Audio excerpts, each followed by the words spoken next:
آج طالبان اور امریکہ کے درمیان جو امن معاہدہ ہے، میں سمجھتا ہوں کہ یہ خطے کے لیے بہت بڑا امن کا پیغام ہے، اور میں سمجھتا ہوں کہ یہ وزیر اعظم عمران خان کا ویژن کی بہت بڑی کامیابی ہے، جو وہ شروع دن سے کہتے رہے ہیں کہ افغانستان کا جو مسئلہ ہے وہ صرف ڈائلاگ کے ذریعے حل ہو سکتا ہے۔ انہوں نے ایک دفعہ پیشکش بھی کی تھی کہ میں یہ مذاکرات کرانے کے لیے تیار ہوں امریکہ کے ساتھ، لیکن بدقسمتی سے اس وقت سارے اپوزیشن نے مذاق اڑایا۔ آج میں سمجھتا ہوں کہ عمران خان کے اس ویژن کو کامیابی ملی ہے، اور امریکہ اور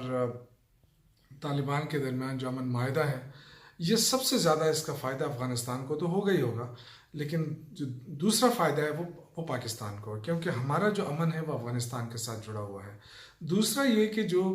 سنٹرل ایشیا کا جو دروازہ ہے وہ افغانستان ہے پاکستان کے لیے، اور جیسے ہی یہ افغانستان میں امن آئے گا، سنٹرل ایشیا کا پورا سنٹرل ایشیا وہ ہمارے لیے کھل جائے گا، اور اس سے پاکستان کی معیشت بہتر ہو سکتی ہے، پاکستان میں حالات بہتر ہو سکتے ہیں،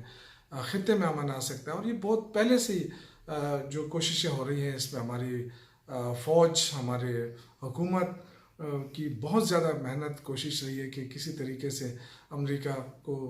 مذاکرات کے اوپر لایا جائے، اور یہ ہمارے اس خارجہ پالیسی کی بھی کامیابی ہے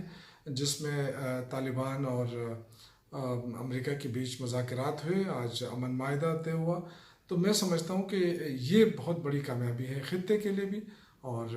دنیا کے لیے بھی ایک مثبت پیغام جا رہا ہے کہ 19 سال بعد افغانستان کے اندر امن کے لیے ایک اہم پیش رفت ہو رہی ہے۔